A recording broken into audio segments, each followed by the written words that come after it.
नमस्कार नहीं, welcome you all to world affairs. मैं हूं प्रशांत धवन और इस वीडियो में हम बात करने वाले हैं बाबर्स इन्वेजन ऑफ इंडिया के बारे में। बाबर कैसे भारत में आया, किस तरीके से पहली पानीपत की जंग इसने लड़ी, कैसे ये जंग ये जीता, बाद में कैसे विस्तार किया और कैसे कुछ ही सालों में बाबर फिर मर गया। जो भी इसने कब्जाया था कभी जेन्युइनली इसको एंजॉय कर नहीं पाया, मगर बाबर ने मुगल साम्राज्य की नींव रख दी थी। ना फर्स्ट ऑफ ऑल यहाँ पे आपको समझना होगा बेसिक्स के बारे में कि बाबर आया कहां से था। क्या बाबर अफगानिस्तान से आया था, ईरान से आया था? तो इसका आंसर है नहीं। बाबर एक्चुअली आया था मॉडर्न डे उज्बेकिस्तान से। आपको पता होगा सेंट्रल एशियाई देश है उज्बेकिस्तान। आज के समय हम लोग इनको लोन देते हैं बहुत सारे, हम इनकी हेल्प करते हैं। इंडिया के काफी अच्छे रिलेशन है उज्बेकिस्तान के साथ, मगर आज से कई सदियों पहले एक वॉरलॉर्ड यहाँ से उठा बाबर के नाम से और उसने एक एक करके बहुत सी आसपास की जो जमीनें हैं कैप्चर करी। मॉडर्न डे पाकिस्तान का बहुत सारा एरिया कैप्चर किया और फिर ये पहुंचा इंडिया में।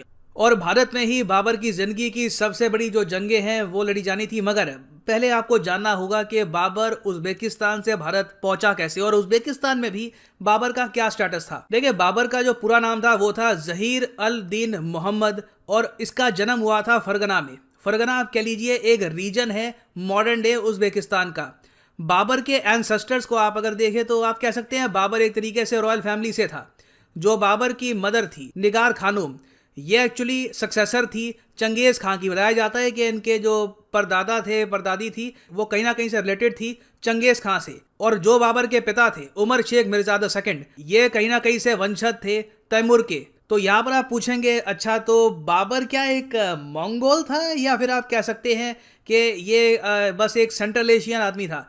तो देखिए, हिस्ट्री बुक्स में लिखा होता है कि बाबर एक तुर्क था। अब यहाँ पे आप पूछेंगे तुर्क क्यों था, तुर्क क्यों कहते हैं? देखिए, बाबर को तुर्किक इसलिए कहा जाता है क्योंकि जो तुर्क लोग हैं ये सिर्फ आपको टर्की में नहीं मिलेंगे। हालांकि कंट्री का नाम टर्की है तो लगता है कि सारे टर्क्स यहीं पर रहते होंगे, मगर जो टर्क्स हैं ये आपको मिलेंगे एजरबाईजान में। उसके अलावा तुर्कमेनिस्तान, नाम से पता लग रहा है टर्किश लोगों की जमीन है ये। उसके अलावा उज्बेकिस्तान, किर्गिस्तान, इवन कजाकिस्तान, ये जो सारे देश हैं यहाँ पे आपको मिलेंगे तुर्किक लोग। तुर्क अपने आप में एक एथनिसिटी है, जिस तरीके से बंगाली एक एथनिसिटी है। बंगाली आपको मिलेंगे वेस्ट बंगाल में, बांग्लादेश में, इवन ओडिशा के नॉर्दर्न पार्ट्स में भी आपको मिलेंगे, बिहार में भी मिलेंगे। उसी तरीके से तुर्क आपको मिलेंगे टर्की से लेकर उज्बेकिस्तान तक। और आप लोग जान के हैरान होंगे, मगर बाबर आज के समय एक नेशनल हीरो है उज्बेकिस्तान, किर्गिस्तान में। यहाँ पर बाबर के बहुत सारे आपको पुतले मिलेंगे। लोग प्राउड फील करते हैं बाबर को लेकर के ये वो आदमी था जो उज्बेकिस्तान से उठा और बाद में पूरा इंडिया का एक बहुत ही बड़ा एरिया इसने कैप्चर कर लिया और मुगल साम्राज्य की नींव रखी, जिसने कई सदियों तक बाद में हिंदुस्तान पर राज किया था।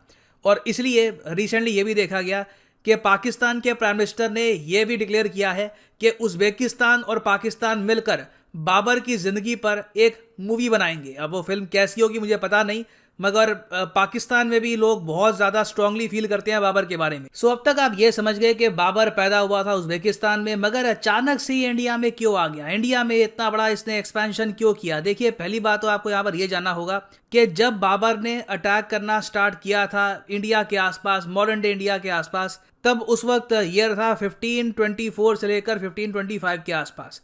और उस वक्त नॉर्थ इंडिया में राज कर रही थी Lodhi dynasty. Lodhi dynasty basically अफगानी थे। ये अब यहाँ पे आप देख पाएंगे, ये इनका मैप है, ये यहाँ पर थी लोधी डायनेस्टी। लोधी डायनेस्टी शुरू हुई थी 1451 में और ये चली 1526 में। लोधी डायनेस्टी को ऑफकोर्स खत्म किया था बाबर ने इन्वेजन करके। अच्छा, अब दिल्ली में इन लोगों का राज है और इन लोगों की प्राइमरली शुरुआत हुई थी अफगानिस्तान से। और लोधी डायनेस्टी का उस वक्त एम्परर था इब्राहिम लोधी। ये दिल्ली में राज कर रहा था। दिल्ली से ये पूरे नॉर्थ इंडिया का एक बहुत बड़ा एरिया कंट्रोल कर रहा था। मगर बहुत ही जल्द इब्राहिम लोधी की जंग होने वाली थी बाबर के साथ। अब यहाँ पे आप पूछेंगे तो बाबर बस अचानक से रैंडमली आ गया, उसने कहा कि ठीक है इब्राहिम लोधी से मैं लड़ूंगा? तो इसका आंसर है नहीं। इसके पीछे की स्टोरी बहुत ही इंटरेस्टिंग है। देखो, हो क्या रहा था उस टाइम के लोधी डायनेस्टी में काफी बंटवारा था, काफी इंटरनल डिस्टर्बेंसेस थी, भाई भाई के अगेंस्ट खड़ा था, पावर को लेकर बहुत ज्यादा ग्रीड थी। और इस सब के बीच में क्या होता है, मैं ऑफ कोर्स ये बात थोड़ी सी फास्ट फॉरवर्ड करके आपको बता रहा हूं। इस बीच क्या होता है कि दौलत खान लोधी, जो अंकल था इब्राहिम लोधी का, इसने चिट्ठी लिखकर बाबर को इनवाइट किया। उसने यहाँ पर कहा कि देखो, तुम ऑलरेडी पंजाब के, नॉर्दर्न पंजाब का जो कुछ एरिया है उसको वैसे ही कब्जा चुके हो, आओ हमारे साथ खड़े हो, दौलत खान लोधी तुम्हारी मदद करेगा। बाबर और दौलत खान लोधी मिलकर इब्राहिम खान लोधी को हरा देंगे और लोधी डायनेस्टी को ऑल टुगेदर हम चेंज कर देंगे। बाबर को बहुत सारी यहाँ पर लूट मिलेगी और दौलत खान लोधी इब्राहिम लोधी को रिप्लेस कर देगा दिल्ली में। ये थी यहाँ पर स्टोरी, सिर्फ एक पावर स्ट्रगल थी। और आप अगर दौलत खान लोधी के पर्सपेक्टिव से देखें तो ये प्लान ऑलमोस्ट काम कर ही गया था। मगर यहाँ पे हुआ क्या कि बाबर जब उज्बेकिस्तान से नीचे आया और उसने मॉडर्न डे पाकिस्तान का जो बहुत सारा एरिया है ये कब्जाने में हेल्प करी दौलत खान लोधी की, उसके बाद क्या हुआ कि दौलत खान लोधी के आसपास के जो लोग थे उनमें भी पावर स्ट्रगल स्टार्ट हो गया। बेसिकली यूनिटी बहुत ज़्यादा कम थी इन लोगों में, कॉन्स्टेंटली पावर को लेकर एक दूसरे को बैकस्टैप कर रहे थे। और कुछ ही महीनों में देखा गया कि दौलत खान लोधी के आसपास के जो लोग थे और दौलत खान लोधी ने एक दूसरे को ऑलमोस्ट डिस्ट्रॉय ही कर दिया। और उसके बाद बाबर ने सडनली ये देखा कि जिस आदमी ने मुझे इनवाइट किया था वो खुद बिल्कुल डिस्ट्रॉय हो चुका है, वो खुद बर्बाद हो चुका है। अब मेरे सामने ऑप्शन है, मेरे सामने एक चांस है कि अब मैं खुद दिल्ली पे अटैक कर सकता हूं और खुद अपना साम्राज्य यहां पर स्थापित कर सकता हूं। बाबर के पास ये गोल्डन अपॉर्चुनिटी थी, मगर उसको ये पता था कि इब्राहिम लोधी की आर्मी बहुत ज़्यादा बड़ी है। बाबर की मैक्सिमम जो आर्मी थी घुड़सवारों की थी, वहाँ पे 12 से लेकर 15,000 के आसपास घुड़सवार थे। जो आसपास का एरिया उसने कब्जाया था अफगानिस्तान का, पाकिस्तान का नॉर्दर्न एरिया, वहाँ से वो कुछ लोगों को ले सकता था। मगर तब भी इब्राहिम खान बहुत स्ट्रांग था। बाबर को कुछ एक्स्ट्रा चाहिए था, बाबर को एक एक्स्ट्रा पावर चाहिए थी जिससे ऑल टुगेदर वो इब्राहिम लोधी को जेन्युइन तरीके से डैमेज कर पाए। और ये जो एक्स्ट्रा पावर बाबर को चाहिए थी वो थी आर्टिलरी। देखो, हिंदुस्तान की धरती पर इससे पहले बहुत सी जंगें हुई थी, बहुत बार लड़ाइयाँ हुई, बड़ी वॉर्स हुई। पृथ्वीराज चौहान की कई जंगें हुई मोहम्मद गौरी के साथ, इब्राहिम लोधी ने कई जंगें लड़ी। मगर किसी भी जंग में इससे पहले तोपों का इस्तेमाल नहीं हुआ था, आर्टिलरी का इस्तेमाल नहीं हुआ था। बहुत ही बड़े स्केल पर आर्टिलरी आप कह लीजिए काफ़ी हद तक लिमिटेड थी। अब इस बीच क्या होता है, ओटोमन एम्पायर का गन मास्टर उस्ताद अली कुली ये मिलता है बाबर को। और बाबर इस आदमी को ये कहता है कि अपनी तोपें मुझे दे दो, तुम अपनी सहायता दो मुझे इस जंग में, पानीपत की जंग में, और अगर दिल्ली हमने कब्जा ली तो मैं बहुत सारी लूट तुम्हारे साथ शेयर करूंगा। अब यहाँ पे आप कहेंगे वेट, ऑटोमन एम्पायर उस वक्त था? तो हाँ, इसका आंसर है बिल्कुल, ऑटोमन एम्पायर उस वक्त बन चुका था, काफ़ी ये फैल भी चुका था ऑटोमन एम्पायर उस टाइम। और सिंस बाबर भी एक टर्क था और ऑटोमन एम्पायर को भी टर्किश लोग ही चला रहे थे प्राइमरली, तो उस्ताद अली कुली के कुछ रिलेशन भी थे बाबर के साथ। तो उस्ताद यहाँ पर मान गया और सडनली बाबर के पास आ गई तोपें। और तब बाबर को लगा कि ओके, मेरे पास एक बार को लोग कम हो मगर जो टेक्नोलॉजिकल मेरे पास एडवांटेज है इससे मैं इब्राहिम लोधी को हरा सकता हूँ। तो अब हम आ चुके हैं 1526 में। 1526 हिस्टोरिक साल भारत की हिस्ट्री में। पानीपत की पहली जंग इसी साल हुई थी। बाबर उज्बेकिस्तान से ऑल द वे अपनी एक ह्यूज आर्मी, करीब बताया जाता है, कई एस्टिमेट्स है 12,000 से लेकर 25,000 सोल्जर्स की अपनी आर्मी लेकर पानीपत में पहुंच जाता है। इब्राहिम लोधी भी इसके सामने खड़ा है और दोनों इस धरती पर डिसाइड करने वाले थे कि हिंदुस्तान पे राज, एटलीस्ट नॉर्थ इंडिया पे राज कौन करेगा। नाउ अब देखते हैं पानीपत की पहली जंग में क्या होता है। यहाँ पे आप देखेंगे ये है बाबर की सेना ऊपर और नीचे यहाँ पे है इब्राहिम लोधी की सेना। और नोटिस करेंगे यहाँ पे आप कि बाबर ने कार्ड्स बिछा रखी हैं और कार्ड्स के ऊपर या तो तीरंदाज थे बाबर के या फिर बाबर की जो आर्टिलरी के लोग थे ये यहाँ पर चढ़े हुए थे। और ये बहुत ही इंपॉर्टेंट था बाबर के लिए इस सेटअप में लड़ना, क्योंकि इब्राहिम लोधी के पास थे हाथी, बहुत सारे हाथी, और ये हाथी बाबर की सेना को कुचल देते अगर बाबर के पास तोपें ना होती। ना हुआ यहाँ पर क्या, इब्राहिम लोधी को सिंपल यहाँ पे लगा कि बाबर के पास मुझसे बहुत ज़्यादा कम सैनिक है, सीधा कुचल दो इसकी आर्मी को। इब्राहिम लोधी ने सीधा यहाँ पे अटैक का ऑर्डर दिया और लोधी की आर्मी आगे बढ़ी। सबसे आगे यहाँ पर थे हाथी, मगर हाथियों पर बाबर की जो यहाँ पर कैनन्स हैं, जो तोपें हैं, उसने अटैक करना स्टार्ट कर दिया और इससे लोधी की जो आर्मी है इसको कुछ नुकसान हुआ। हाथियों का आप इमेजिन कर सकते हैं बहुत ही तेज़ स्पीड से जब कैनन के गोले हिट करेंगे तो काफ़ी हाथी वहीं पे बैठ जाएंगे, वो आगे अटैक नहीं कर पाएंगे। लोधी ने फिर भी कोशिश करी, अपनी जो कैवलरी है, जो घुड़सवार है, उनको आगे भेजा, मगर जो लोधी के घुड़सवार थे उनको बाबर के घुड़सवारों ने पीछे धकेल दिया। इस तरीके से यहाँ पे आप देख पाओगे लोधी को एक्चुअली कुछ समझ नहीं आया कि इस टैक्टिक के अगेंस्ट मैं करूं क्या, क्योंकि उसने भी अपनी ज़िंदगी में इस टाइप की जंग कभी लड़ी नहीं थी जहां पर रास्ते में बहुत सारी ये गाड़ियां बिछी हुई हैं, ये कार्ड्स बिछी हुई हैं और पीछे से जो तोप है ये लगातार गोले बरसा रहे हैं। और बीच में देखिए एक बहुत ज़्यादा अजीब चीज़ ये हुई कि जब बाबर ने लगातार फायरिंग करी अपनी तोपों से तो इब्राहिम लोदी के कई जो हाथी थे, ये डर के मारे जब वापस भागे, इन्होंने अपनी ही बहुत सारी आर्मी के लोगों को कुचल दिया। यहाँ पे आप देखेंगे, ये हिस्टोरिकल फैक्ट है कि इब्राहिम लोदी के जो हाथी थे, जब डर के मारे, क्योंकि इतनी वहाँ से फायरिंग हो रही थी बाबर की साइड से, कि हाथी जब पीछे मुड़े तो हाथियों ने ही बहुत सारे सोल्जर्स को मार डाला। तो यहाँ तक आप कह सकते हैं इब्राहिम लोदी अपना सारा एडवांटेज हार चुका था। इसकी आर्मी कंप्लीटली आप कह लीजिए सरप्राइज थी कि ये हो क्या रहा है। इन्होंने कभी भी इस टाइप की वॉर नहीं लड़ी थी। और फिर इब्राहिम लोदी खुद आगे सामने आया। इसने कोशिश करी कि बाबर से ये खुद लड़े, मगर ये ज़रा उस वक्त कुछ कर नहीं पाया था। इसके बहुत सारे लॉसेस हो चुके थे। लगातार आर्टिलरी से फायरिंग हो रही थी, तीरंदाज लगातार अटैक कर रहे थे और इब्राहिम लोदी की यहाँ पर हार हो जाती है। बाबर पहली पानीपत की जंग जीत जाता है। और ये जंग जीतने की खुशी में बाबर ने फिर बाद में 1527 में पानीपत में ही एक मस्जिद बनवाई। इस मस्जिद का नाम है काबुली बाग मस्जिद।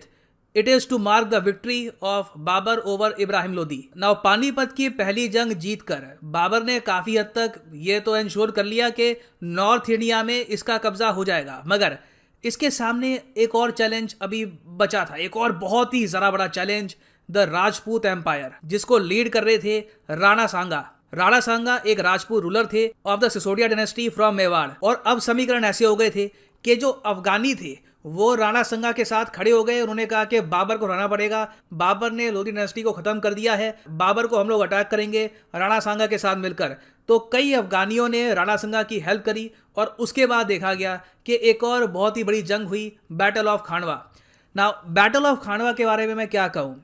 अब जो मैंने आपको बैटल अभी दिखाई है ना, बैटल ऑफ पानीपत, इमेजिन करो सेम बैटल, बस दुगने स्केल पर। हिस्टोरियंस यही कहते हैं कि battle of Khanwa almost battle of Panipat का एक रिपीट ही था, बस एक बहुत ज़्यादा बड़े मैग्नीट्यूड पे। और 1527 में बैटल ऑफ खानवा में राणा सांगा को हराकर बाबर ने अपनी जो ओवरऑल रीच है ये इंडिया में और ज़्यादा डीप कर ली थी। और यहाँ पर मैं ये ऐड कर दूं कि ऐसा नहीं है कि बैटल ऑफ खानवा हारने के बाद राणा सांगा यहीं पर वीरगति को प्राप्त हो गए। ये एक्चुअली पीछे हट चुके थे और इनकी जो फोर्सेस थी ये चित्तौड़ तक सीमित थी और ये फिर से बाबर को अटैक करना चाहते थे। राणा सांगा जानते थे कि बाबर को हराया जा सकता है और ये फिर से अटैक कर देते बाबर को। मगर अनफॉर्चुनेट देखिए बात यहाँ पर ये हो जाती है कि 1528 में इन्हीं के जो शेफ्स हैं, इन्हीं के एम्पायर के शेफ्स इनको जहर दे के मार देते हैं। इंटरनल पावर स्ट्रगल यहाँ पर भी स्टार्ट हो जाती है। कुछ हिस्टोरियंस ये भी कहते हैं कि इनके एम्पायर के लोगों को डर ये था कि लगातार वॉर कर करके एम्पायर को काफ़ी लॉस पहुंचा देंगे। मगर मैं आपको ये बता दूं कि राणा सांगा अगर वेट करके बाबर को बाद में अटैक करते तो हो सकता है कि वापस ये दिल्ली कब्जा भी सकते थे। क्योंकि हुआ यहाँ पर क्या कि बाबर की मौत 1530 में खुद ही हो गई। बाबर बीमार होकर मर गया था इंडिया में और बाबर के बाद जो इसका बेटा था हुमायूं, इसने मुगल साम्राज्य को संभाला। और बाबर के मरने तक आप अगर देखो ये बन चुका था भारत का नक्शा बाबर की मौत तक। यहाँ पे आप देखोगे ये जो रीजन है ये सफाविद संभाल रहे थे ईरान के। ये जो एरिया था यहाँ पर पूरे नॉर्दर्न इंडिया का ये मुगल एम्पायर संभाल रहा था और बहुत ही जल्द in the future Mughal empire का और विस्तार ही होना था। कई इनके एम्परर्स आए और धीरे धीरे मुगल एम्पायर फैलता गया। मगर इस सब की शुरुआत हुई थी बाबर से। और सबसे ज़्यादा अजीब बात यह है बाबर की लाइफ की कि जो एरिया इसने कब्जाया, जो एम्पायर की स्थापना इसने करी, कभी इस एम्पायर को अपनी ट्रू ग्लोरी में ये देख नहीं पाया। 1526 में बैटल ऑफ पानीपत लड़ी और 4 साल के अंदर अंदर भारत में ही मर गया। तो ये थी video Babar's invasion of India की। अगर कोई हिस्ट्री का एक सर्टेन टॉपिक है जिस पे आप चाहते हैं कि मैं वीडियो बनाऊं तो उसके बारे में लिखिएगा in the comment section below. अगर कोई और लिखता है उसके बारे में तो आप उसकी कमेंट को लाइक भी दे सकते हैं ताकि मुझे पता लग सके कि बेसिकली आप किस टॉपिक पर लेक्चर चाहते हैं। It can be about any topic in the world, it can be about Mughal empire, it can be about world war 2, world war 1। आप लिखिएगा इसके बारे में, आपकी सजेशंस मिलती है and we will make many more history lectures in the future. और finally यहाँ पर मैं ये भी ऐड कर दूं कि यूजुअली जब आप यूज़ करते हैं कोड PV10 तो आपको मिलता है 10% डिस्काउंट। मगर जो ये डिस्काउंट है अब इंक्रीज कर दिया गया है फॉर 2 days। 20% डिस्काउंट आपको मिलेगा for 30th and 31st of January 2022। Comment section में जाओ, यहाँ पे आपको मिलेगा लिंक UPSC CSE, इस लिंक पे करो क्लिक और आपको मिलेगा हैवी डिस्काउंट। यूजुअली आप जब यहाँ पे क्लिक करते थे और आप डालते रहे PG10 तो प्राइसेस कुछ हद तक गिरते रहे 10% के आसपास, मगर अब 20% गिर जाएंगे। यहाँ पर आप देख पाएंगे सिर्फ 2300 रुपये के आसपास पे आप परचेज कर सकते हैं 36 महीने का यूपीएससी कोर्स, जिसमें प्रीलिम्स, मेंस, ऑप्शनल तीनों कवर हो जाएगा। आपके पास अभी टाइम है, अगर आप एक कॉलेज स्टूडेंट हैं 2-3 साल का टाइम है, आराम से प्रिपेयर करना है for UPSC. You can go for the 36 month course और अनअकैडमी की तरफ से आपको बुक्स मिलेगी, मटेरियल मिलेगा, you will get the PDFs, lectures, everything. So use the code PG10 and save money. So इसी नोट के साथ ये है वीडियो का अंत। Thank you for listening and as always God bless you all.